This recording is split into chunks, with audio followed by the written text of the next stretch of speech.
अध्यात्म विज्ञान कोई धर्म या संप्रदाय नहीं है, ये स्पिरिचुअल साइंस है जो कुदरत के कानून पर आधारित है। ये विज्ञान पूरे ब्रह्मांड के सभी रहस्यों को उजागर करता है और जीवन के सभी पहलुओं को समझने के लिए एक नई दृष्टि देता है। इसी को आर्ट ऑफ विजन कहते हैं, दुनिया को देखने की एक नई दृष्टि, जो अध्यात्म विज्ञानी परम पूज्य स्वामी श्री कमलेशानंद जी के निर्देशन में सनातन सत्य का अनुसंधान कर हमारे जीवन को प्रकाशित करे। जय सच्चिदानंद। બોડીમાં બધું છે પણ સોલ નથી તો, હાથ છે, પગ છે, આંખો, નાક બધું છે પણ સોલ નથી તો કે આ બધાને એક્સેપ્ટ કરીએ છીએ પણ આને કે વસ્તુ બધી એટલે એટલે આ સાયન્ટિસ્ટો એને દાદા ભગવાને પણ નેચરલ ફ્લાવર કીધું. શું કીધું? Natural flower. દાદાનું છે આપતા વાણીમાં નેચરલ ફ્લાવર એટલે એની પાસે છે આ કુદરતી વસ્તુ જ છે. ચાલો તો પણ એટલું ધ્યાન રાખો, દુનિયાના કોઈ પણ ભૌતિક વિજ્ઞાની પાસે કોમન સેન્સ ના હોય. કોઈ પણ સાયન્ટિસ્ટ પાસે કોમન સેન્સ ના હોય. They are very deep in his own subject, but not common sense. ખ્યાલ આવ્યો? આ બધું મારું રિસર્ચ છે. હું ચોપડીની વાત નથી કરતો અને હું પ્રૂવ કરી આપું છું. ખ્યાલ આવ્યો? આ મારું વિઝન છે, મારું દર્શન છે, માટે હું કહું છું. ચોપડીમાં શું લખ્યું છે મારો વિષય નથી. કોમન સેન્સ કઈ રીતે ના હોય? હે? કોમન સેન્સ કઈ રીતે ના હોય? સર આઇઝેક ન્યૂટનનું નામ સાંભળ્યું છે? એ ઠંડા પ્રદેશમાં રહેતા હતા, વેરી કોલ્ડ. ઓકે, અને એ રિસર્ચમાં જ એમનું ધ્યાન હતું, વેરી ટોટલી એનું ઇન્ટેન્શન એમાં જ હતું. Day and night research research research એનો સબ્જેક્ટ હતો. પણ એના રિસર્ચ સેન્ટરની અંદર બિલાડી, કેટ એ આવતી હતી. હવે એક દિવસ કેટને બચ્ચા થયા. શું થયા? બચ્ચા થયા. એટલે એને લાગ્યું કે હવે આ હું બાયણું બંધ કરીશ ઠંડીમાં રાત્રે તો આ બધા મરી જશે. શું થશે? ડાય થશે. એટલે એને પેલા પ્લમ્બરને બોલાયો. ઓકે, અને કે છે કે 2 બાકોરા પાડ, મોટી બિલાડી માટે મોટું, નાના બચ્ચા માટે નાનું. ના સમજાયું? એનામાં કોમન સેન્સ ના હોય કે મોટામાંથી નાનું આવે જ. આ તો ખાલી એક એક્ઝામ્પલ છે. આ તો મેં તમને એક્ચ્યુઅલ બનેલો કીધું. આવા તો હું તમને 1000 એક્ઝામ્પલ આપીશ. કોમન સેન્સ ના હોય. સોશિયલ લાઈફ માટેની, રિલિજિયસ લાઈફ માટેની કોઈ કોમન સેન્સ, લાઈફ સ્ટાઈલ, આ તે કોઈ કોમન સેન્સ ના હોય લોકો પાસે. એને ઘર ચલાવતા પણ ના આવડે. They are fail. એના બૂટ, કપડા બધું એની વાઈફ જ લાવતી હોય. એને કહે બી કે તમારે આજે આ પહેરવું, નહીં પહેરી લે. એને ઇન્ટરેસ્ટ ના હોય. એનો સબ્જેક્ટ સાયન્સ છે, એનો સબ્જેક્ટ કોમન સેન્સ નથી. દાદા ભગવાન એ સાયન્ટિસ્ટોને શોધતા હતા, રાઈટ? કે જે આટલું આ બધાથી બહાર નીકળી ગયેલા. હા, એટલે આવા સાયન્ટિસ્ટ હોય ને તો એને ટ્રાન્સફર કરતા હતા, કરે છે, પણ એ ભેગા નહીં થયા ને. હાઈ લેવલ ના જોઈએ, જે કોમર્શિયલ સાયન્ટિસ્ટ ના જોઈએ, નેચરલ સાયન્ટિસ્ટ જોઈએ, નોન કોમર્શિયલ જોઈએ.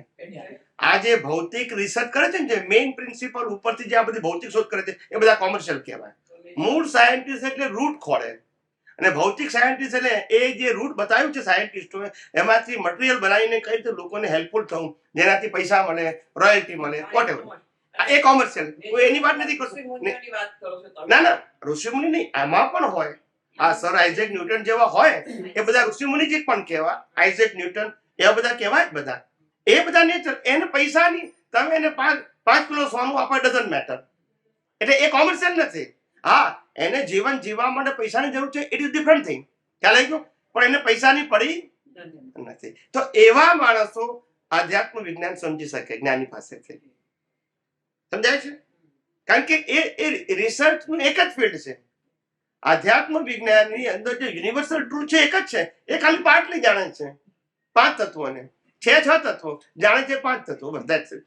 એટલે મટીરીયલ તમે જે કોમર્શિયલ કીધું એમાં એની ઇન્ટરેસ્ટ જરી પણ નથી. હા, સાયન્સને જાણે છે એવા. એટલે એને નેચરલ સાયન્ટિસ્ટ કહેવાય. શું કહેવાય? અને પેલા કોઈન્સ કોમર્શિયલ નો મતલબ એનો પર્પસ છે હાઉ ટુ અર્ન મની. એ નહીં કામ લાગે, એ ના લાગે. એ બધા ભૌતિકમાં કામ લાગે. આધ્યાત્મમાં નેચરલ સાયન્ટિસ્ટ જોઈએ. હા, જેના વર્લ્ડના રિસર્ચમાં રસ છે, ફેક્ટમાં રસ છે. પૈસા ડઝન્ટ મેટર, એને કોઈ એને એ જ નથી. હે વર્લ્ડલી મેટર્સમાં રસ નથી. બિલકુલ નહીં, બિલકુલ નહીં. એટલે એવા સાયન્ટિસ્ટ જોઈએ. એટલે આવો છે. એટલે એ લોકો સાયન્ટિસ્ટ પણ એક્સેપ્ટ કરે. મેં જ્યારે કીધું કે તમે સપના કોણા પ્રકાશમાં જુઓ છો, ત્યારે એને એક્સેપ્ટ કર્યું કે યુ આર રાઈટ, કે છે કે બીજું કોઈ લાઈટ અંદર છે નહીં. આપણા બોડીમાં કોઈ લાઈટ નથી. સ્વામીજી, સપના મનના વિચારો પણ કોની લાઈટમાં દેખાય? પ્રકાશ તો એક જ છે ને. એ આત્માના પ્રકાશમાં એક જ છે. ગમે તે છે, આંખો બંધ કર્યા પછી તમને જે દેખાય છે પ્રકાશ આત્માનો છે, નથી સુરતનો, સૂર્યનો, નથી આર્ટિફિશિયલ. આ ખુલ્લી આંખે વિચાર તો દેખાય છે ને? હા, પ્રકાશ આત્માનો. હા, એ તો છે. પ્રકાશ ખ્યાલ આવે? બુદ્ધિની વિચાર આત્માના નહીં, વિચારોની પ્રોસેસ આત્માની નહીં, પણ પ્રકાશ. કયા પ્રકાશમાં? That's it. બધી પ્રોસેસ મિકેનિકલ છે, પણ લાઈટ આત્માની. હવે બુદ્ધિ પણ સમજાય છે કે આ બુદ્ધિનું કામ છે, તો બુદ્ધિનું સમજણ એ કયા પ્રકાશમાં દેખાય? આત્માના પ્રકાશમાં એ પ્રકાશ તો એ જ હોય ને. બુદ્ધિ આર્ટિફિશિયલ છે. આંખે પણ છતાં એને જાણી શકે છે. હા, એટલે મૂળ પ્રકાશમાં. ચિત્તનું ત્યારે તો આપણે બુદ્ધિને કરેક્ટ કરી શકીએ છીએ. હા, જો આપણે જ પોતે બુદ્ધિ હોય તો કરેક્ટ કેવી રીતે થાય? See, the જ્ઞાન પ્રકાશ and intellectual both are the separate thing. અને ઈગોને ઈગો તરીકે પણ જોઈ શકે. હમ? ઈગો એને ઈગો તરીકે પણ જોઈ સમજી શકે ને? છે. જોઈ શકે ને? અને Because the ego is connected with the material. Ego is connected with the relative truth. So the આત્માના પ્રકાશમાં તો દેખાય જ ને, કારણ કે તો સનાતન સત્ય છે, આ તો રિલેટિવ ટ્રુથ છે. અને ચિત્ત એટલે જ્ઞાન દર્શન, તો ચિત્ત ક્યાં ભમે છે, કયા પ્રકાશમાં દેખાય છે? આત્માના પ્રકાશ, બધું જ, એવરીથિંગ. તો દર્શન પણ એ જ થયું ને, આત્માના પ્રકાશમાં જ્ઞાન. શું થાય છે? જ્ઞાન દર્શન બંનેને અનકવર કહેવાય, બુદ્ધિને એચિવમેન્ટ કહેવાય, મેમરી કહેવાય. ને મેમરીને એચિવમેન્ટ ટેમ્પરરી હોય, અનકવર થાય એ પરમેનન્ટ હોય. એટલે આપણે કીધું આધ્યાત્મ વિજ્ઞાનમાં કે દર્શન જે છે એ ક્યારે માઇનસ થતું અને કેવળ જ્ઞાન થયા પછી પણ ક્યારે જતું નથી. એ ખુલ્લું થાય છે, એચિવ નથી થતું. જે મળેલું છે ને એ કાલ જતું રહેશે. પ્રાપ્ત છે એનો એન્ડ આવશે. જ્યારે આ પ્રાપ્તિ નથી, આ ઓપન થાય છે. દર્શન એ ખુલ્લું થાય છે, જ્ઞાન ખુલ્લું થાય છે. એ પ્રાપ્તિ નથી, માટે પરમેનન્ટ છે. તો બોડીની માટે જે રિસર્ચ થાય છે, બોડી માટે કે આ પાર્ટ્સ જોડો, આ હાર્ટનું કેવી રીતે ચાલે છે, કેવું ફંક્શન, બ્રેઇનનું કેવું ફંક્શન, આઈઝનું, એ બધા જે સાયન્સનું જ કર્યું છે, પણ એ બોડીની science, physical science. Physical science, આત્માનું છે એમાં કશું જ નથી. Physical science. पर स्वामी जी यस. ऐसा बोलते हैं कि like in science there is this thing is called aha moment, like when all of a sudden aha आप moment. vision बोल रहे हैं ना? Art of vision. नहीं Vision. ah Oh. ah Ah. so anytime that you do some research and it materializes, उस वक्त that particular scientist has that vision that you are talking about. हाँ, इसीलिए मैंने कहा खुला होता है.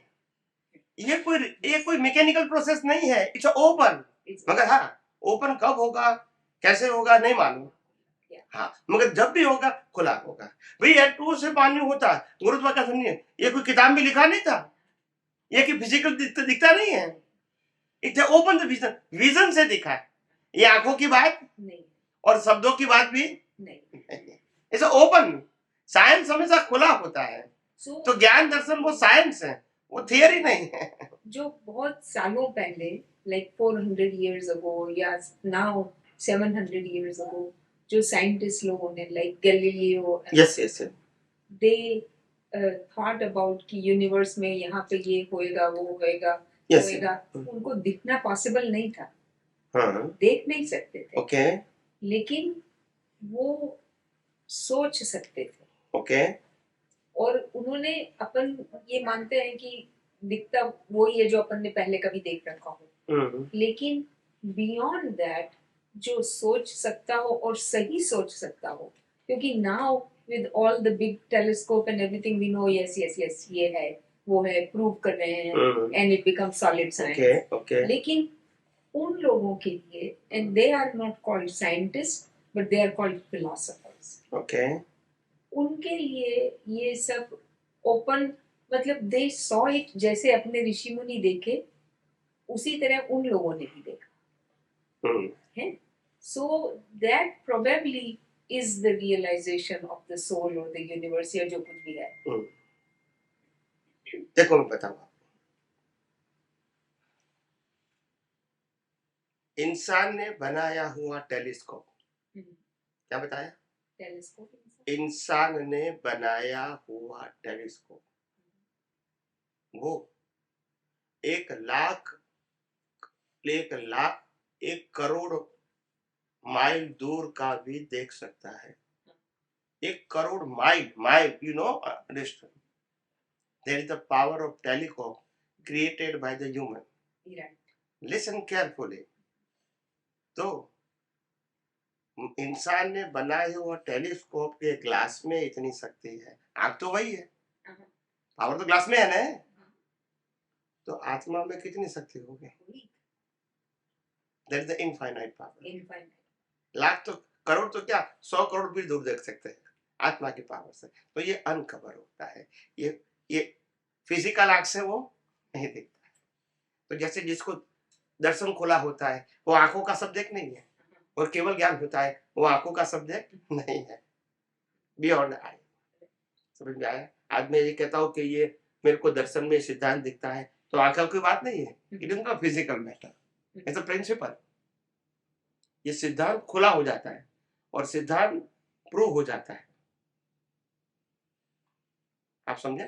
कुदरत का कानून ये कोई किताबों में नहीं होता है, तो ये खुला होता है. वो जैसे है कि वो लोग होते हैं जो एस्ट्रोलॉजर होते हैं, या जो हाथ देखकर आपको अपना आगे और पीछे का सब कुछ बताते हैं, वो ज्योतिष. तो वो सब बेकार की बातें हैं कि उसके पीछे कुछ साइंस है? मैं आपको एक एग्जांपल दे दूं, फिर आपको समझ में आ जाएगा. फिर नहीं समझ में आएगा तो मैं 4 सेंटेंस कहूंगा. अगर नहीं समझ में आया तो आपको तो मालूम है कि राम को गद्दी के बैठने का भविष्य किसने बताया था? वशिष्ठ मुनि है. बोलिए. राम को कल गद्दी पे बैठना है, वो मुहूर्त किसने निकाला था? वो कौन थे उनके? विश्वामित्र, वशिष्ठ मुनि. They are powerful or common men? Powerful. Still they are fail. Yes. और अभी का किताब वाला पास होगा. अभी आपको समझना है. मैं गलत सही नहीं कहूँ, मैंने आपको एग्जांपल दे दिया. Now you can understand. आप समझे? तो इट्स ए बिजनेस है. It's okay. मतलब लाइक अप्रोक्सीमेशन. बिजनेस है. हाँ, अप्रोक्सीमेट आप बोल सकते हैं. करेक्ट. ये कोई जरूरी नहीं, मगर 4 सेंटेंस मेरा याद रखना, आपके लाइफ में पूरी काम आएगा. What is the meaning of astrology? मैंने सब चीजों के ऊपर स्टडी किया है, तभी मैं, ये दुनिया की कोई किताब में नहीं है. सबसे पहली बात है कि एस्ट्रोलॉजी वो विद्या है, बुक्स नॉलेज नहीं है. क्या बताया? नेचुरल गिफ्ट, वो बुक्स नॉलेज नहीं है. Number first. नंबर सेकंड, अगर जिसके पास नेचुरल एस्ट्रोलॉजी का विद्या है, वो आपका भविष्य बता सकते हैं, बदल नहीं सकते. पहला, ये नेचुरल ज्ञान है. दूसरा, नेचुरल ज्ञान वाला आपका भविष्य बता सकते हैं, बदल नहीं सकता. नंबर थर्ड, अगर बदल सकता है तो पहले खुद का बदलेगा कि आपका बदलेगा? सही है. और number third and number fourth, last sentence, astrologer जो आज है, इसका घर किन के पैसों से चलता है?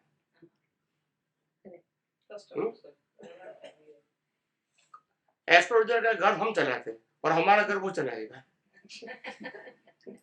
दुनिया चलती है, चला तो. ये सब मेरा रिसर्च है. मैं लंबी लंबी बातें नहीं करूंगा, टू द पॉइंट बातें करूंगा. बहुत अच्छा है. मानना न मानना सबका इंडिविजुअल सब्जेक्ट है, क्योंकि रामकृष्ण मौर्य को भी हमने नहीं माना था, तभी तो यहाँ है. इसलिए आज मेरे को कोई नहीं मानता है तो मैं की बड़ी बात नहीं कहता हूँ, क्योंकि रामकृष्ण मौर्य को भी हम नहीं माना था. दादा भगवान ने भी कहा हम तीर्थंकर के सभा बैठ के आए, फिर मैंने नहीं माना. तो ये हमारी बहादुरी नहीं है. नहीं मानना वो बहादुरी अज्ञानता का प्रदर्शन है. समझ में आया? जब सनातन सत्य को नहीं मानना है तो बहादुरी नहीं है, आपकी अज्ञानता है. और फिर आप घूमते रहोगे जन्म मरण के चक्कर में. वो क्या करेगा? राजा भगवान ने कहा हम ऋषभदेव भगवान के समय थे, ये उन्होंने खुद ने कहा है. उसके बाद 23 तीर्थंकर हुए, उसके बाद भी रामकृष्ण मौर्य सब ऐसे महापुरुष हो गए. सवाल ये नहीं है. सवाल ये है कि आपको जब तक सनातन सत्य की बात में इंटरेस्ट नहीं होगा और आत्मा का अनुभव ही आपका निश्चय नहीं होगा, बाकी सब चीजें आपके लिए गौण होनी चाहिए। गौण का मतलब रिलेटिव टू, वैल्यू नहीं होनी चाहिए, आए और चली जाए, राग भी नहीं, द्वेष भी नहीं। तभी आप विज्ञान समझ पाएंगे और आत्मा की वैल्यू भी कर पाएंगे। अभी आपको संसार की भी वैल्यू करना है, पाप पुण्य की भी वैल्यू करना है, आत्मा का भी अनुभव करना है, पॉसिबल नहीं है। ये खिचड़ा समझते हैं कुछ नहीं समझ में आएगा, क्योंकि आपका विजन ही क्लियर नहीं है। कभी पुण्य की बातें करते हैं, कभी पाप की बातें करते हैं, कभी आत्मा की बातें करती है, कभी सोशल लाइफ अच्छा होना चाहिए बात। आप क्या करना चाहते हैं? What the goal of your life? जीवन का गोल क्या है? अगर आप जीवन के एंड में आप पाकर ले जाते हैं, वो आपका गोल है। यहां मिला यहां खत्म हो गया, वो गोल नहीं है। आप समझो मेरी बात। गोल का मतलब at the end of the life आप क्या अचीव करते हैं, इसको गोल कहते हैं। यहां मिला यहां छोड़ के जाना, इसको गोल कहेंगे? मैं एग्जांपल देता हूं लोगों को समझाने के लिए, फिर उसको थोड़ा सा लाइट होता है। लाइट समझते हैं? तो ये बातें, क्योंकि हमारा विजन नहीं है ये बात को समझने के लिए। मैंने कहा, एक कंपनी वाले ने जाहिरात किया, ऐड दे दिया न्यूज़पेपर में कि हम कोई भी व्यक्ति को जॉब के लिए हायर करते हैं, डिग्री इज नॉट रिक्वायर्ड। पहली कंडीशन क्या बताया? Degree is not required, experience is not required. क्या बताया? तो वो दो बातें निकल गई, डिग्री एंड एक्सपीरियंस निकल गया। फिर तीसरी बात है, हम आपको को जो भी काम बताएंगे वो आपको ट्रेन करेंगे, ट्रांसपोर्टेशन हम देंगे, लाने ले जाने का, खाना पीना भी हम देंगे, कैबिन भी हम देंगे, ऑल प्रकार के इंस्ट्रूमेंट भी हम देंगे, असिस्टेंट भी हम देंगे। क्या बताएंगे? और आपको काम करना है, लाना ले जाना, कैबिन देना, असिस्टेंट देना, ऑल इंस्ट्रूमेंट देना, खाना पीना देना, सब कुछ करेंगे, आपको काम करना है। ठीक है? तो लोग तो अर्जी करेंगे ना। फिर नीचे शॉर्ट में लिखा था, स्टार आता है ना, स्टार, इसमें लिखा था सैलरी नहीं मिलेगी। नहीं समझ में आया? नो आउटपुट, वही तो जी रहे हैं, बोलते नहीं है। खाना पीना मिलेगा, ट्रांसपोर्टेशन मिलेगा, असिस्टेंट मिलेगा, कैबिन मिलेगी, सब कुछ मिलेगा। सैलरी वो आउटपुट है। नहीं समझ में आया? वो क्या है? वो नहीं मिलेगा। तो दुनिया में क्या है? दुनिया में क्या है? माँ बाप मिलेंगे, भाई बहन मिलेंगे, पति पत्नी मिलेगा, बच्चा मिलेगा, मकान, कार, संपत्ति, पैसा सब मिलेगा। आउटपुट यस और नो? क्या ले जा सकते बताइए? No output. खाओ पियो मस्त रहो, ले जाने का है? फिर भी हम एक्सेप्ट करते हैं। फिर भी वही लाइफ का मोह है। जॉब मना करेंगे, यहाँ तो मना कर सकते नहीं है। यहाँ चॉइस है, पर सिस्टम तो सेम है ना। वहां भी पुलिस है, यहाँ भी पुलिस है। यहाँ भी हम मानते हैं कि हमको बंगला मिला, पैसा मिला, कार मिली, परिवार मिला। कुछ मिला है आपको? Life is for to achieve और टू सफरिंग। लाइफ कुछ प्राप्त करने के लिए है क्या सफरिंग के लिए है? I am talking about the physical life. Physical life is only for suffering. Money material और रिलेशन विद ह्यूमन, ये सब सफरिंग है। ये कोई अचीवमेंट नहीं है। अच्छे व्यक्ति मिलना, बुरी व्यक्ति मिलना, ये आपका सफरिंग है। पैसा मिलना, न मिलना, कम मिलना, ज्यादा मिलना, ये सफरिंग है। सत्ता संपत्ति सबन साधन मिलना, ये आपका सफरिंग है। अचीवमेंट? तो क्यों खुश होते हो आप और ना खुश भी क्यों होते हो? It's a part of life, given by the nature.